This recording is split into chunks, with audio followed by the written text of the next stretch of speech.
पन्हाळा पंचायत समितीच्या सभापतीपदी शिवसेना शिंदे गटाच्या रवींद्र बंडू पाटील काटेभोगाव यांची तर उपसभापतीपदी राष्ट्रवादी अजित पवार गटाच्या भारती शिवाजी पाटील माले यांची बिनविरोध निवड करण्यात आली। तहसीलदार माधवी शिंदे व गटविकास अधिकारी सोनाली माडकर यांच्या मार्गदर्शनाखाली पंचायत समितीमध्ये ही निवडणूक प्रक्रिया आज पार पडली। शिवसेनेचे आमदार चंद्रदीप नरके व राष्ट्रवादी अजित पवार गटाचे जिल्हाध्यक्ष बाबासाहेब पाटील आसुर्लेकर यांच्या नेतृत्वाखाली दोन्ही पक्षांनी एकत्र येऊन सत्ता स्थापन केली आहे। शिवसेनेचे 4 व राष्ट्रवादीचे 3 असे एकूण 7 सदस्य आहेत। शिवसेनेला सभापतीपद, राष्ट्रवादीला उपसभापतीपद देण्यात आलं आहे। सव्वा वर्ष प्रत्येकाची वर्णी लागणार असल्याचे बाबासाहेब पाटील आसुर्लेकरांनी सांगितले। विरोधी जनसुराज्य शक्ती पक्षाला तब्बल 30 वर्षांनंतर सत्तेपासून दूर राहावं लागणार आहे। पंचायत समितीवर भगवा फडकल्यानं कार्यकर्त्यांनी गुलालाची उधळण करून फटाके वाजवून आनंद साजरा केला। यावेळी कुंभी कासारी सहकारी बँकेचे अध्यक्ष अजित नरके, जिल्हा परिषद सदस्य डॉक्टर जयंत पाटील, शिवसेनेचे गटनेते दत्तात्रय खोत, दोन्ही पक्षाचे जिल्हा परिषद व पंचायत समिती सदस्य व कार्यकर्ते मोठ्या संख्येने उपस्थित होते। आज पन्हाळा पंचायत समिती सभापती उपसभापती निवडीच्या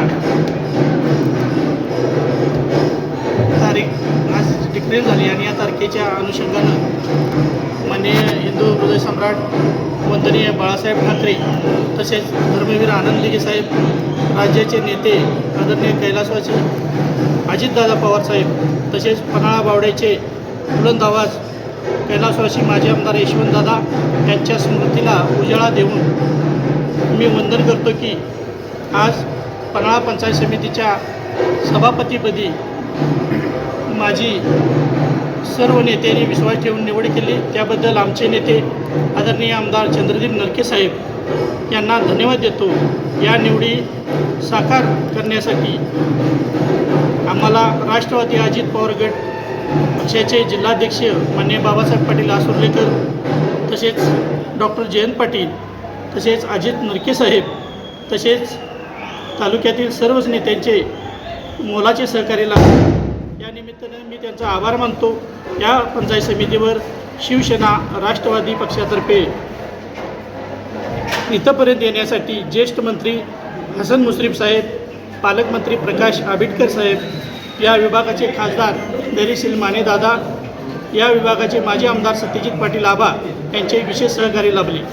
पन्हाळा पंचायत समितीचा कारभार विकासाभिमुख करण्यासाठी निश्चितच माहितीचे मुख्य नेते माननीय मुख्यमंत्री फडणवीस साहेब, उपमुख्यमंत्री एकनाथजी शिंदे साहेब, उपमुख्यमंत्री सुनेत्राताई पवार वहिनी साहेब या सर्वांचे आशीर्वाद सहकार्य घेतले जाईल। पंचायत समितीचा कार्यभार पारदर्शक लोकाभिमुख करण्यासाठी सर्वांच्या सूचनांचे स्वागत असेल। सर्व घटकांना विश्वासात घेऊन पंचायत समितीचा विकासाभिमुख कार्यक्रम तसेच विकास केला जाईल अशी ग्वाही देतो। या निवडीनिमित्त आम्हा सर्वांना आशीर्वाद देण्यासाठी येथे उपस्थित तालुक्यातील सर्व ज्येष्ठ नेते तसेच झेडपी सदस्य पदाधिकारी यांचे शिवसेना पक्षाच्या वतीने तसेच राष्ट्रवादी पवार पक्षाच्या वतीने मी आभार मानतो आणि त्या सर्व 12 सदस्यांना विश्वासात घेऊन काम करण्याची माझी पूर्णपणे तयारी असेल। यात कोणताही बदल होणार नाही आणि तालुक्याचं नाव उज्ज्वल होईल यात शंका येणार नाही।